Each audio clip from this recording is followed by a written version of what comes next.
इस वीडियो में बताई गई सारी जानकारी पब्लिक प्लेटफॉर्म पर उपलब्ध है। इसमें ऐसी कोई जानकारी नहीं दी गई है जिससे हमारे सुरक्षा बलों की गोपनीयता भंग होती है। डिफेंस डिटेक्टिव सेना का सम्मान करता है और उन्हीं जानकारियों के आधार पर काम करता है जो सार्वजनिक रूप से मौजूद हैं। नमस्कार दोस्तों, डिफेंस डिटेक्टिव के एक और एपिसोड में आप सभी का स्वागत है। मैं हूं आलोक। ये तो हम सब जानते हैं कि पिछले 2 साल से लद्दाख में भारत और चीन की सेनाएं आमने सामने हैं।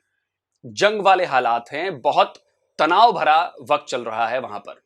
लेकिन इन सब के बीच भारत की एक और सेना है जिसने चीन पर ऐसा हमला किया है कि चीन चिल्ला रहा है।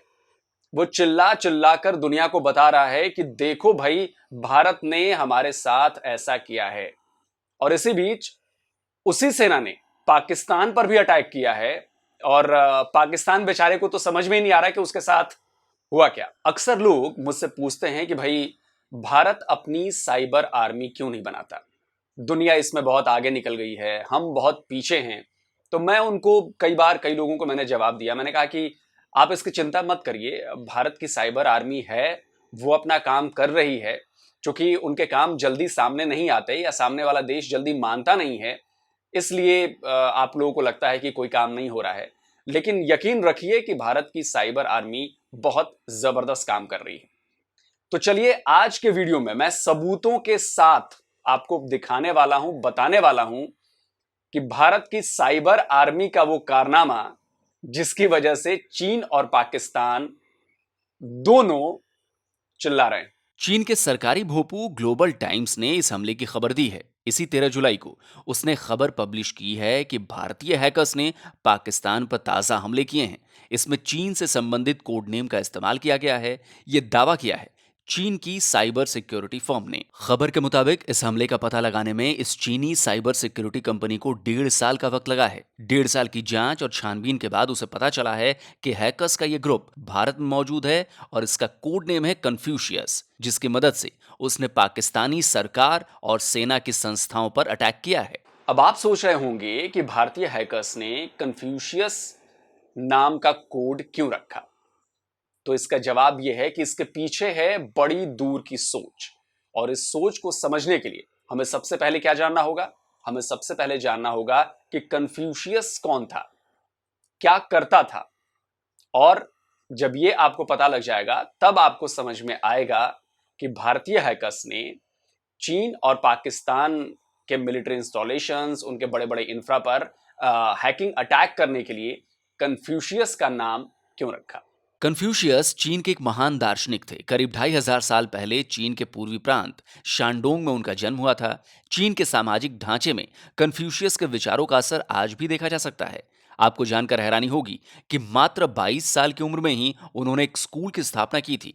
उनके शहर शानडोंग में आज भी उनसे जुड़ी कई प्राचीन इमारतें, मंदिर और स्मारक हैं। ये यूनेस्को की विश्व धरोहर की लिस्ट में शामिल है। यानी कुल मिलाकर कन्फ्यूशियस एक ऐसे विचारक थे जिनकी बातों का लोगों पर बेहद गहरा और अमिट प्रभाव पड़ा। चीन में आज भी उनके विचारों और कही गई बातों को फॉलो किया जाता है। चीन में कन्फ्यूशियस नाम पर स्कूल कॉलेज तो हैं ही, पाकिस्तान में भी चीन ने उनके नाम पर इंस्टीट्यूट और एजुकेशन सेंटर्स खोल रखे हैं। जैसे पंजाब यूनिवर्सिटी में कन्फ्यूशियस इंस्टीट्यूट और कराची यूनिवर्सिटी में भी है, जहां पर हाल ही में आत्मघाती हमला हुआ था। पाकिस्तान की राजधानी इस्लामाबाद में भी कन्फ्यूशियस इंस्टीट्यूट है। यानी पाकिस्तान के लोग इस नाम से बखूबी वाकिफ हैं। तो भारतीय हैकर्स ने इसी का फायदा उठाया, कोड नेम कन्फ्यूशियस रखा जिससे पाकिस्तान के लोगों को ज्यादा शक ना हो। मामले की जांच कर रही चीनी साइबर सिक्योरिटी कंपनी ने भी माना है कि हैकर्स ने चीनी कल्चर की अच्छी तरह से स्टडी की हुई है। इसीलिए हमलों को अंजाम देने के लिए उन्होंने कन्फ्यूशियस सेज जैसे कमांड का इस्तेमाल कर रहे थे। भारतीय हैकर्स को चीनी कल्चर का इतने अच्छे तरीके से पता कैसे चला? तो इसका भी जवाब चीनी कंपनी ने दिया है। जब वो चीन पर लगातार अटैक कर रहे थे, तब उन्हें इसी दौरान चीनी कल्चर के बारे में जानकारी मिली थी। चीन पर जो हमला हुआ उसकी तो पूरी जानकारी मैं आपको विस्तार से और सबूतों के साथ देने वाला हूं।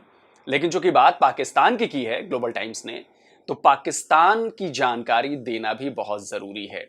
और इसलिए जरूरी है क्योंकि एक तो वो हमारा पड़ोसी मुल्क है, दूसरा हमारा दुश्मन मुल्क है। तो भाई, उस पर भी तो नजर रखनी पड़ेगी ना। तो चलिए, आपको मैं पाकिस्तान पर हुए हमले की जानकारी देता हूं, जिसमें भारतीय हैकर्स ने इतने विश्वसनीय तरीके से सारा काम किया कि पाकिस्तान के अधिकारियों, पाकिस्तान के कर्मचारियों, पाकिस्तान के लोगों को जरा भी मतलब अंदाजा नहीं लगा या कहें कि शक नहीं हुआ कि उनके साथ हैकिंग हो रही है या उनकी जानकारियां जो हैं वो उड़ाई जा रही हैं। ग्लोबल टाइम्स के मुताबिक पिछले साल यानी 2021 से ही पाकिस्तान की सरकारी और सैन्य संस्थाएं भारतीय हैकर्स ग्रुप के निशाने पर रही हैं।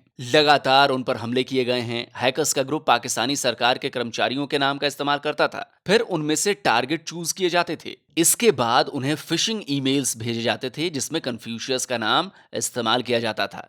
जैसे ही ईमेल को वो शख्स खोलता था या अटैच डॉक्यूमेंट डाउनलोड करता था, ट्रोजन हॉर्स प्रोग्राम उसके कंप्यूटर में इंस्टॉल हो जाते थे। एक बार ये ट्रोजन हॉर्स प्रोग्राम इंस्टॉल हो गया तो समझ लीजिए उस कंप्यूटर का सारा कंट्रोल हैकर्स के हाथों में आ गया। बेचारे पाकिस्तान के सरकारी कर्मचारियों और अधिकारियों को पता भी नहीं चलता था कि उनके साथ कितना बड़ा खेल हो गया। ग्लोबल टाइम्स में छपी खबर के मुताबिक जून 2021 में भारतीय हैकर्स ने उस फाइल का इस्तेमाल किया जिसका संबंध पाकिस्तानी आर्मी के उन लोगों की लिस्ट से था जो मर चुके थे। वहीं फरवरी 2022 में एक ऐसी फाइल का इस्तेमाल किया गया जिसमें पाकिस्तानी सरकार के स्टाफ की वैक्सीनेशन के स्टेटस की जानकारी थी। इनकी मदद से हैकर्स ने पाकिस्तानी सरकार और सेना से जुड़ी कई अहम जानकारियों को हासिल कर लिया है। यही नहीं, एक हमले में तो हैकर्स ने पाकिस्तानी पीएम के ऑफिस के नाम तक का इस्तेमाल कर लिया। इस हमले की जानकारी जब पाकिस्तानी अथॉरिटीज को मिली तब उनके होश उड़ गए। फौरन Pakistani national telecom and information technology security board की तरफ से चेतावनी जारी की गई कि पीएम ऑफिस के नाम का इस्तेमाल कर हैकर्स ईमेल भेज रहे हैं, उनसे बचा जाए और किसी भी तरह की जानकारी ना दी जाए। लेकिन तब तक हैकर्स कई अहम जानकारियां ले चुके थे। और ये हम सब जानते हैं कि इस तरह की जानकारियां, इस तरह का डेटा कितना कीमती है, ये क्या क्या कर सकता है। और इसीलिए शायद कहा जाता है आजकल कि डेटा इज न्यू ऑयल। तो डेटा इज न्यू ऑयल के कंसेप्ट को समझने के लिए हमें समझना पड़ेगा चीन को, क्योंकि चीन इसी डेटा के सहारे, इसी बिग डेटा के सहारे आज दुनिया की महाशक्तियों में उसका शुमार हो रहा है। हर सेक्टर से जुड़े डेटा को चीन ने चुराया, उस पर काम किया, उसका फायदा उठाया। चीन कैसे गरीब देश से शक्तिशाली देश बना, इसको जरूर जानना चाहिए, क्योंकि इससे कुछ सीख हम ले सकते हैं जिसका इस्तेमाल हम अपने ऊपर, अपने देश में इसको अप्लाई कर सकते हैं। तो इसलिए मैं आपको रेकमेंड करूंगा कि आप कुकू एफएम पर एक ऑडियो बुक है राइज ऑफ चाइना, इसे आप जरूर सुने। कुकू एफएम ऑडियो लर्निंग का एक बहुत बड़ा प्लेटफॉर्म है जहां आपको हिंदी, अंग्रेजी और दूसरी रीजनल लैंग्वेजेस में 1000 घंटे से भी ज्यादा की ऑडियो बुक्स की लाइब्रेरी मिलेगी, जहां आप इसी तरह की दूसरी कई ऑडियो बुक्स को सुन सकते हैं। डिफेंस डिटेक्टिव के दर्शकों के लिए भी कुकू एफएम पर एक्सक्लूसिव ऑफर चल रहा है। अगर आप कूपन कोड DDT50 का इस्तेमाल करेंगे तो आपको 50% तक का डिस्काउंट मिलेगा। यानी कुकू एफएम की सारी लाइब्रेरी की जो कॉस्ट है 399 रुपीज पर ईयर की, वो आपको सिर्फ 199 रुपए में साल भर के लिए मिल जाएगी। ये ऑफर पहले 250 यूजर्स के लिए ही वैलिड है। इसका लिंक आपको नीचे कमेंट और डिस्क्रिप्शन बॉक्स में मिल जाएगा। वापस अपने आज के टॉपिक पर लौटते हैं। वैसे ये जो हमला हुआ है, साइबर हमला हुआ है, इसकी शुरुआत चीन ने की थी भारत पर हमला करके, और शायद चीन ने भारत की तकनीकी क्षमताओं को कमतर करके आंकने की भूल कर दी। अब जब जवाबी कार्रवाई भारत ने शुरू की है तो चीन चिल्ला चिल्ला कर दुनिया को बता रहा है कि देखो भाई, भारत हमारे साथ ये कर रहा है। अप्रैल 2022 चीनी हैकर्स ने उत्तर भारत में मौजूद 7 पावर ग्रिड्स पर अटैक किया। वहां से अहम जानकारियां चुराने की कोशिश की, पावर ग्रिड को फेल करने की कोशिश की, लेकिन उनकी कोशिश को नाकाम कर दिया गया। इनमें से 2 हमले तो लद्दाख के करीब मौजूद इलेक्ट्रिसिटी डिस्ट्रीब्यूशन सेंटर्स पर किए गए थे, लेकिन सतर्कता की वजह से इन्हें भी विफल कर दिया गया। लेकिन चीन की यह हिमाकत नई नहीं थी। इससे पहले भी वो लगातार अपने हैकर्स से भारतीय प्रतिष्ठानों पर हमले करवाता आ रहा है। नवंबर 2021 में भी बड़े पैमाने पर चीनी हैकर्स ने अटैक्स किए। ये वही वक्त था जब लद्दाख में चीनी सेना और भारतीय सेना के बीच तनाव चरम पर था। अमेरिकी रिपोर्ट में बताया गया कि भारत के बंदरगाहों और डिफेंस कंपनीज पर भी चीन की तरफ से साइबर अटैक किया गया था। विदेशी मीडिया ने भी चीन की इस हरकत की खूब कवरेज की है। अमेरिकी एक कंपनी है, प्राइवेट साइबर सिक्योरिटी की कंपनी है, उसने अपनी रिपोर्ट में बताया कि चीनी सरकार की शह पर चीनी हैकर्स किस तरह से भारत के इंफ्रास्ट्रक्चर पर लगातार अटैक कर रहे हैं। और आपको यकीन नहीं होगा कि जब कोविड वैक्सीन भारत बना रहा था, भारत सबसे आगे था उसमें, तब भी चीनी हैकर्स ने चीनी सरकार की उनके कहने के बाद लगातार अटैक किया और चाहा कि कोरोना वैक्सीन जो बन रही है उससे जुड़ा डेटा चुरा लिया जाए। ऑब्जर्वर रिसर्च फाउंडेशन की एक रिपोर्ट आई अप्रैल 2022 में। उसमें बताया गया कि किस तरह चीन की सरकार कोविड वैक्सीन में भारत को मिल रही सफलताओं से बौखला गई थी और उसने अपने हैकर्स को डेटा चोरी पर लगा दिया था। रिपोर्ट के मुताबिक चीनी हैकर्स ने एक साथ दो भारतीय वैक्सीन निर्माताओं भारत बायोटेक और सीरम इंस्टीट्यूट पर अटैक किया। लक्ष्य था वैक्सीन से जुड़ी अहम जानकारियों को चुराना, जिससे चीन अपने वैक्सीन प्रोग्राम में आगे बढ़ सके। अब ये तो हम सब जानते हैं कि दुनिया भर में कोरोना के लिए चीन की बनी वैक्सीन की इज्जत कितनी है। पूरी दुनिया में चीनी वैक्सीन बदनाम है। यहां तक कि उसके आयरन ब्रदर पाकिस्तान में भी लोगों ने चीनी वैक्सीन लगवाने से परहेज किया था। इससे पहले चीनी हैकर्स को मुंबई में हुए एक बड़े ब्लैकआउट के लिए भी जिम्मेदार माना जाता है। अक्टूबर 2020 में मुंबई को बिजली की सबसे बड़ी परेशानी से गुजरना पड़ा था। ट्रेन सर्विसेज रुक गई थीं, हॉस्पिटल्स में बिजली सप्लाई बंद हो गई। बाद में पता चला कि चीनी सरकार से संबंधित हैकर ग्रुप रेड इको ने भारतीय पावर सेक्टर में सेंध लगाई थी, जिसकी वजह से मुंबई में बिजली सप्लाई में परेशानी आई होगी। यही नहीं, यह भी पाया गया कि चीनी हैकर्स ने उस वक्त भी भारतीय बंदरगाहों और रेलवे के कुछ इंफ्रास्ट्रक्चर पर भी अटैक किया था। चीन को लगा कि अपने हैकर्स से हमले करवाकर वो भारत पर दबाव बना लेगा, लेकिन चीन भूल गया कि दुनिया भारत के जिस इंफॉर्मेशन टेक्नोलॉजी का लोहा मानती है, उससे पंगा लेना कितना बड़ा रिस्क था। अब जब भारत ने उसी की भाषा में, यानी कि चीन की भाषा में साइबर अटैक करके जवाब देना शुरू किया है, तो चीन परेशान हो गया है। चीन दुनिया से कह रहा है कि देखो भारत हमारे साथ ये क्या कर रहा है। और मैं आपको बता दूं कि अगर आप देखें पूरा सिनेरियो, तो चीन बहुत ज्यादा बौखलाया हुआ है। पिछले एक साल में अगर आप ग्लोबल टाइम्स के कुछ रिपोर्ट्स आप देखेंगे, तो आपको समझ आ जाएगा कि भारत की तरफ से हुए साइबर अटैक से चीन को कितना गहरा जख्म लगा है। 5 नवंबर 2021 ग्लोबल टाइम्स लिखता है कि उसकी इन्वेस्टिगेशन में पता चला है कि चीन के मेडिकल इंस्टीट्यूट्स, एरोस्पेस कंपनीज जिनका संबंध चीनी स्पेस मिशन से है, उस पर भारतीय हैकर्स ने अटैक किया। 20 नवंबर 2021 को ग्लोबल टाइम्स फिर लंबी चौड़ी रिपोर्ट पब्लिश करता है। इसमें वो लिखता है कि भारत के एक नए हैकर्स के ग्रुप का पता चला है जो चीन और पाकिस्तान की डिफेंस यूनिट्स पर लगातार हमले कर रहे हैं। 16 जून 2022 ग्लोबल टाइम्स फिर एक्सक्लूसिव रिपोर्ट पब्लिश करता है। लिखता है कि भारतीय हैकर्स के एक और ग्रुप की जानकारी उन्हें मिली है जो पिछले एक दशक से लगातार चीन पर अटैक्स कर रहा है। 6 दिन बाद ही यानी 22 जून 2022 को ग्लोबल टाइम्स फिर हैकिंग की एक खबर देता है। इस बार वो कहता है कि विदेशी हैकर ग्रुप ने चीनी यूनिवर्सिटीज के ईमेल सिस्टम पर हमला किया है। इसके खिलाफ केस दर्ज कर दिया गया है और जांच शुरू हो चुकी है। ये तो वो साइबर अटैक्स थे जो बहुत ज्यादा बड़े थे, जिनका बहुत बड़ा असर चीन की संस्थाओं पर पड़ा। लेकिन इसके अलावा कई छोटे मोटे और भी अटैक्स चलते रहे और उनके बारे में तो चीन बोला भी नहीं। ये बड़े अटैक्स थे, इसीलिए चीनी सरकारी भोपू ग्लोबल टाइम्स को इसकी रिपोर्टिंग करने को दी गई। अच्छा, अब सवाल यह है कि इन सब के बीच पाकिस्तान कहां है? पाकिस्तान, चलिए हम मान लेते हैं कि चीन बड़ा प्लेयर है साइबर सिक्योरिटी में, इंडिया बड़ा प्लेयर है, यूएस, इजराइल, ये सब बड़े प्लेयर्स हैं। लेकिन पाकिस्तान कहां है साइबर सिक्योरिटी के मामले में? पाकिस्तान कहां स्टैंड करता है? चलिए आपको बताता हूं। पाकिस्तानी सरकार और सेना को अब जाकर समझ आ रहा है कि साइबर सिक्योरिटी में वो कहां स्टैंड करते हैं। अगस्त 2020 में पाकिस्तानी आर्मी को पता चला कि भारत की तरफ से उनकी सेना और सरकारी अधिकारियों द्वारा इस्तेमाल किए जा रहे मोबाइल फोन्स पर साइबर अटैक हुआ है। आपको याद होगा कि पाकिस्तान के तब के पीएम इमरान खान के फोन को भी हैक करने का आरोप लगा था। पाकिस्तान की तरफ से कहा गया था कि इमरान खान का फोन इंडिया ने हैक कराया। पाकिस्तान की तरफ से दुनिया भर में इस बात को उठाया गया था। पर मुद्दा ये नहीं है कि क्या हुआ, मुद्दा ये है कि पाकिस्तान को कितनी देर से समझ में आया कि साइबर सिक्योरिटी क्या बला है। इसीलिए साल 2018 में यानी 4 साल पहले ही उसने इस्लामाबाद में national centre for cyber security यानी NCCS की स्थापना की। पाकिस्तान दावा करता है कि इसमें उसके कई पार्टनर्स भी हैं, लेकिन मुख्य तौर पर इसमें तुर्की का ही थोड़ा बहुत साथ मिला हुआ है। पाकिस्तान में एजुकेशन की हालत तो आप सबको पता ही है, ऊपर से इंफॉर्मेशन टेक्नोलॉजी में पाकिस्तान किस पायदान पर है, यह भी हम सबको पता है। मेरे हिसाब से पाकिस्तान साइबर सिक्योरिटी के मामले में कम से कम 20 साल तो बाकी दुनिया से पीछे है। भारत से भी, चाइना से भी, रशिया से भी, अमेरिका से भी, इन सबसे कम 20 साल पीछे है।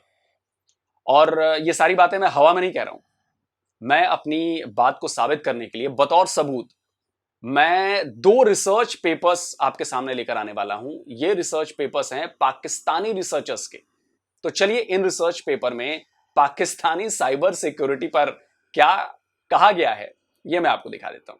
पहली रिसर्च है रिसर्च गेट की, जिसका नाम है cyber warfare between Pakistan and India, implications for the reason.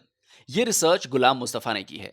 गुलाम मुस्तफ़ा पाकिस्तान की गवर्नमेंट कॉलेज यूनिवर्सिटी फैसलाबाद में इंटरनेशनल रिलेशंस के हेड ऑफ डिपार्टमेंट हैं। ये साल 2020 की रिसर्च है। इसमें उन्होंने बताया है कि साल 2007 में पाकिस्तान ने इलेक्ट्रॉनिक क्राइम ऑर्डिनेंस को पास किया था।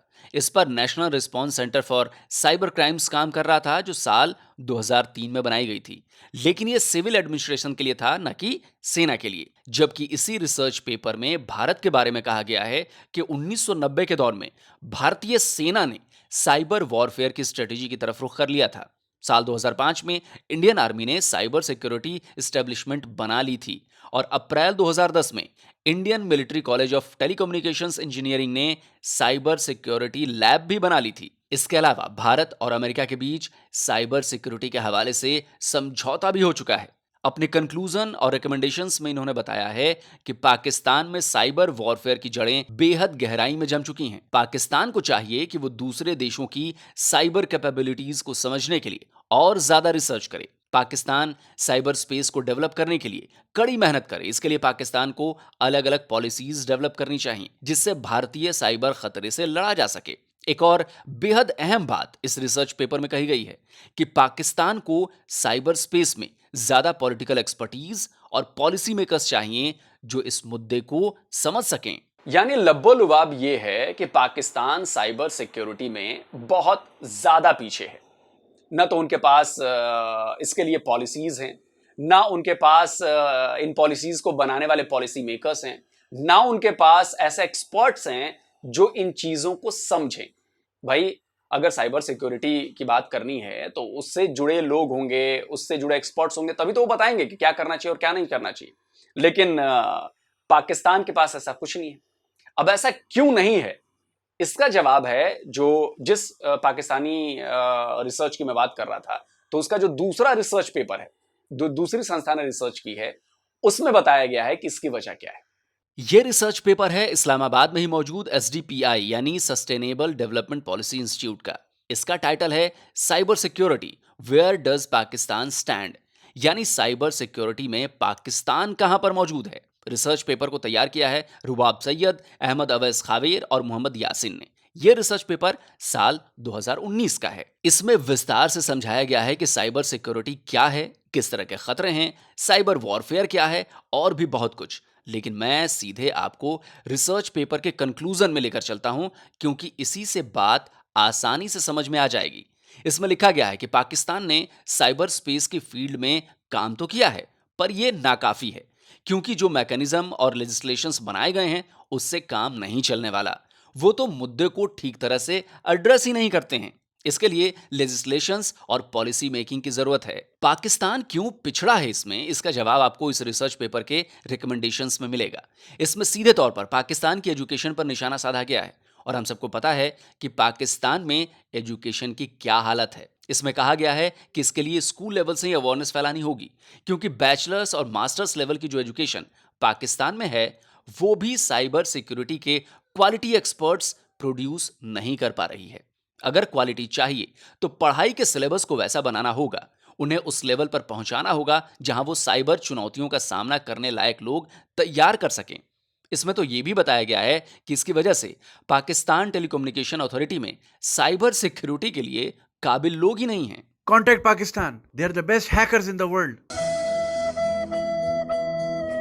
मेरा पढ़ाने का तरीका थोड़ा मुख्तलिफ है। जो किताब में लिखा होता है वही मैं बोर्ड पे लिखूंगा, वही आपने कॉपी पे लिखना है और एग्जाम में भी वही लिखना है। Introduction to computers. Computer is an electronic device that can process data at an amazingly fast. ये होता है कंप्यूटर। कुछ पता है तुम लोगों को? What is a mouse?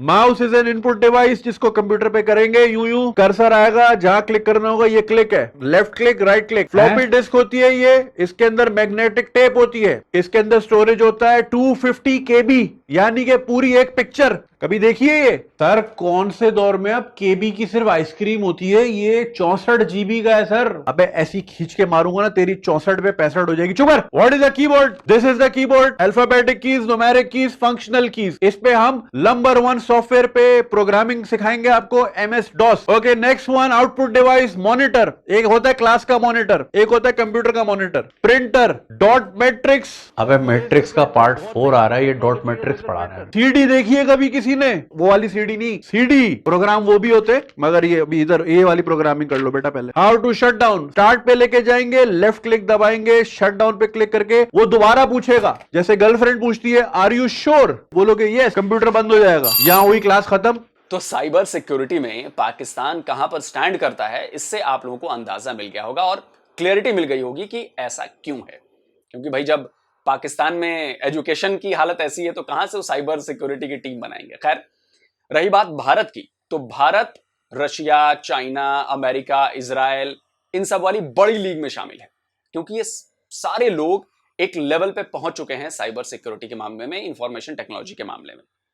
अब सवाल यह है कि भाई साइबर सिक्योरिटी आज के जमाने में या भविष्य को देखते हुए इतनी ज्यादा जरूरी क्यों है, और अगर यह सिक्योरिटी 100% फुल प्रूफ नहीं हुई तो इसके कितने बड़े बड़े नुकसान हो सकते हैं और क्या क्या हो सकता है, इसकी मैं एक छोटी सी झलक के रूप में बातें आपको बता देता हूं। इसके जरिए दुश्मन की हर चाल का पता लगाया जा सकता है, जैसे सैन्य ठिकानों की जानकारी मिलती है, वहां पर कितने लोग तैनात हैं, कौन कौन से मुख्य हथियार हैं, गोला बारूद कितनी मात्रा में मौजूद है, या फिर जैसे किस किस तरह के ऑर्डर पास किए जा रहे हैं।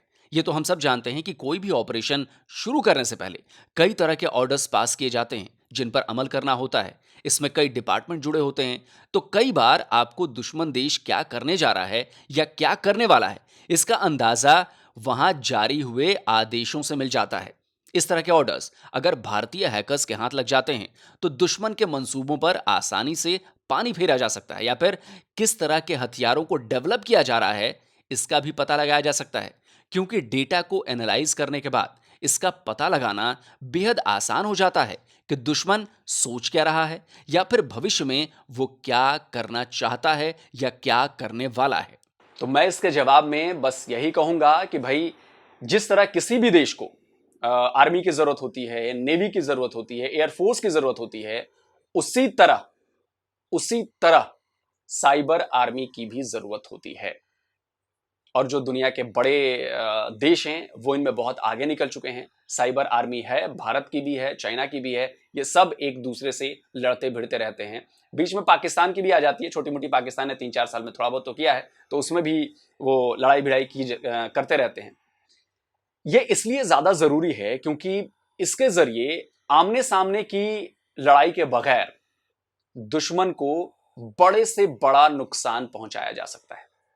यह नुकसान ऐसा होगा कि सिर्फ उसका असर वहां की सेना पर, वहां की सुरक्षा पर ही नहीं पड़ेगा, बल्कि वहां के आम लोगों पर ही पड़ेगा, क्योंकि इसमें शामिल है वो इंफ्रास्ट्रक्चर जो देश को चलाता है, और उन पर साइबर आर्मी के जरिए अटैक किया जा सकता है। और इसके कई उदाहरण देखने को हमें मिले हैं। तो कुल मिलाकर बात यह है कि साइबर आर्मी बहुत ज्यादा जरूरी है हर देश के लिए। तो दोस्तों, मुझे पूरी उम्मीद है कि डिफेंस डिटेक्टिव का आज का ये वीडियो आपको पसंद आया होगा, और अगर जवाब हाँ में है तो भाई इसे ज्यादा से ज्यादा शेयर कीजिए, ज्यादा से ज्यादा लाइक कीजिए, और जो लोग नए आए हैं, पहली बार आए हैं मेरे चैनल पर, तो उनसे प्रार्थना है कि भाई चैनल को सब्सक्राइब करिए, बेल आइकन जरूर प्रेस कीजिए, तभी आपको जैसे ही मैं कोई नया वीडियो अपलोड करूंगा उसकी पूरी जानकारी आपको फौरन मिल जाएगी। तो जल्दी हाजिर होता हूं नए वीडियो के साथ। नमस्कार, जय हिंद।